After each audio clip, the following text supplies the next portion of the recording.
Hello, welcome to my channel, Sustainability Insights with Grace Fatope. And the objective of this channel has not changed, which is making sustainability relatable. I would like to discuss the IFRS Sustainability Standards today. I stands for International, F Financial, R Reporting, S Standards.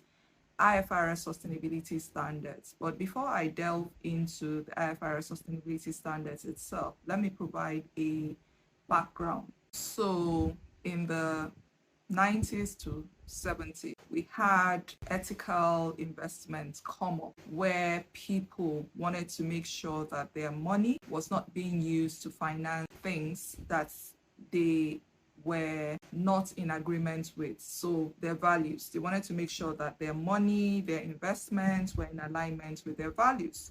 So in the 1960s to 70s, we saw divestment campaigns from South African companies due to appetite.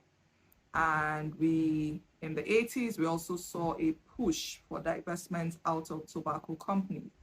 And as at that time, ethical investment was seen purely as something that was aligning your values with your investment, not necessarily looking at the financial performance of the organization. So as an ethical investor, you are willing to invest in a company which will give you lower returns, but were in alignment with your values. So there was a disconnect between your investments and returns because your focus was more ensuring that your funds were in things that were in alignment with your investment. So the thought then was that profits, there was no correlation between financial performance and ethical investment. Interestingly, it's been shown empirically. In fact, my thesis when I did my MSc Finance and Management with Cranfield University in the UK, I looked at the correlation between the companies, the banks specifically, which were very good when it comes to corporate social responsibility and their financial returns, their financial performance. Was there a correlation? I looked at banks in the UK, Japan, and the US. Those were my sample size, and I looked at them, quoted companies, and realized that there was actually a positive correlation between those who were doing good and their financial performance. And it wasn't just me alone that found out. In fact, there are several research showing empirically that doing good actually has a positive correlation with financial performance. So we saw the emergence of environmental, social, and governance investing, where investors were now looking for companies that were doing well in environmental, social, and governance issues, because there was a direct positive relationship between such companies and their financial returns. And because now investors were looking for companies that were doing good environmentally, socially, and in their governance, we saw a huge plethora of various reporting frameworks, guidelines, seeking to enable companies disclose their environmental, social, and governance issues. And typically, when you have high demand for something, you would notice that there would be a proliferation of people coming into that segment. So we had organizations knowing that investors were looking for companies that were doing very well in ESG, claiming things that were not actually true. We have numerous examples. Most recently, I think about less than 2 weeks ago, actually, we had an emission scandal in Australia with saying one of its ESG funds did not invest in companies that were involved in fossil fuels, tobacco, and a number of things. And on the basis of that, people invested in this ESG fund. And then the Australian Securities and Investment Commission was able to take the case to court, and Vanguard was found guilty of actually greenwashing, claiming what it was not doing. They are yet to provide the sentence, but it just shows you we have a number. In fact, that's a concern a lot of people have about greenwashing. How can we ensure that the ESG information that organizations are Vanguard issuing are actually transparent, they're true, they're accurate? And then apart from ensuring that they're true, they're accurate, you had several standards, and with a number of them being mandatory, so organization could choose which standard to report. Then you had the issue of comparability. How do I compare company A and company B? Company A is using GRI, company B is using SASB or some other kind of standards, or doing a mix and match of several standards.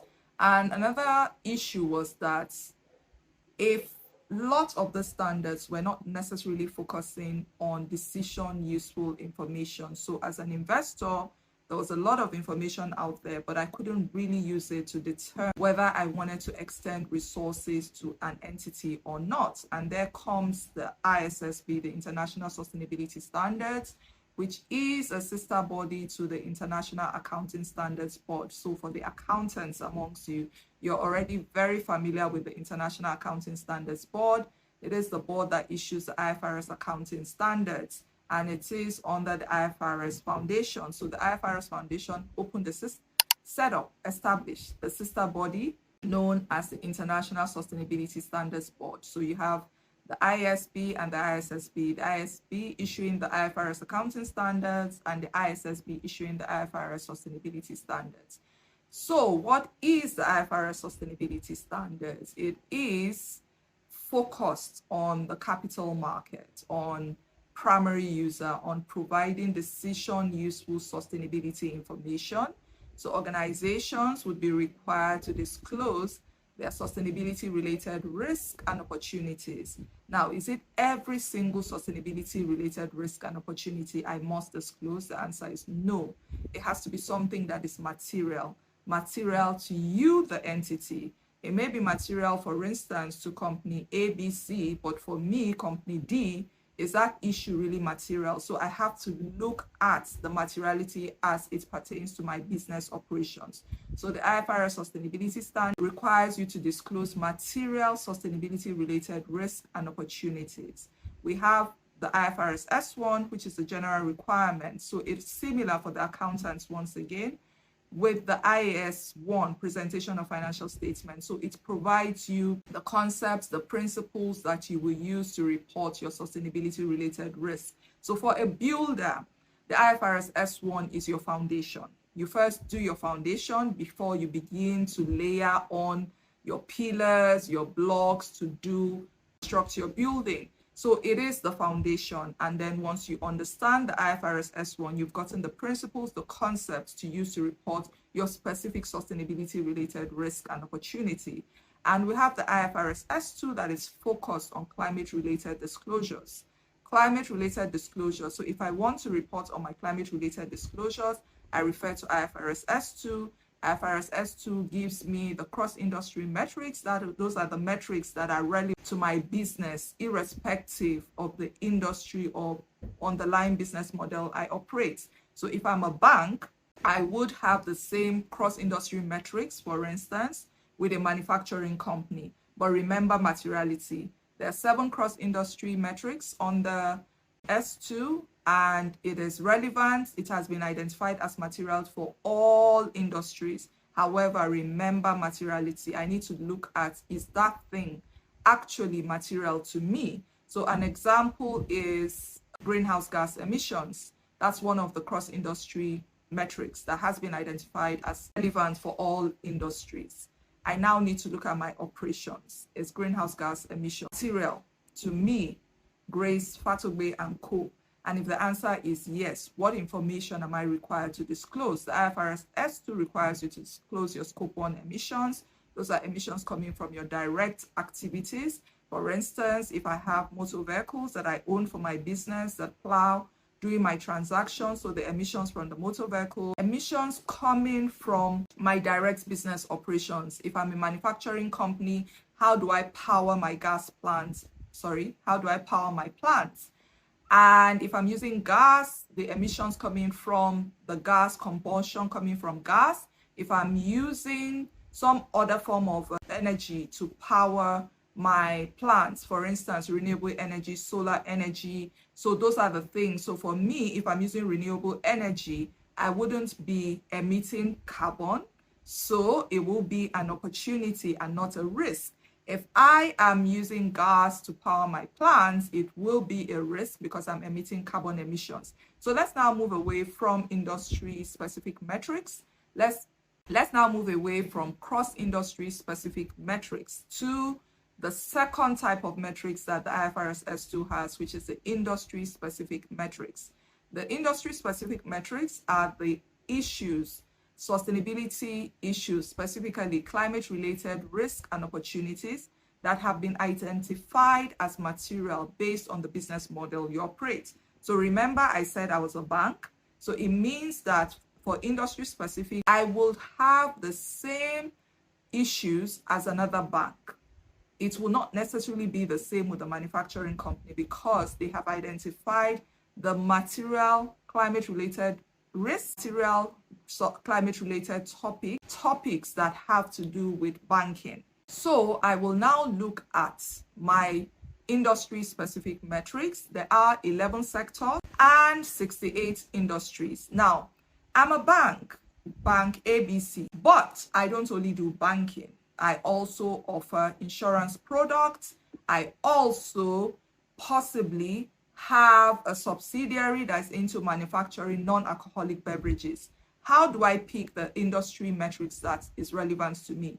Now, it's important to note that the industry-based metrics are very, very, very simple for somebody who follows a typical operations based on the industry. For instance, the example I gave, I'm a bank, I'm offering insurance businesses, I'm offering asset management. I even have a manufacturing company that is offering non-alcoholic beverages. What it means is that I'll have to look at the disclosures for various industries. I'll have to look at the disclosure for insurance. I'll have to look at the disclosure for commercial banks. I'll have to look at the disclosure for asset management and custodial services. And I'll have to look at the disclosure for non-alcoholic beverages. So I now have a mix of various industry-specific issues that are relevant to me because of my unique business model. I will now need to do materiality assessments for each one of these items to identify what I'll be reporting. So that's a bird's eye view of the IFRS Sustainability Standards.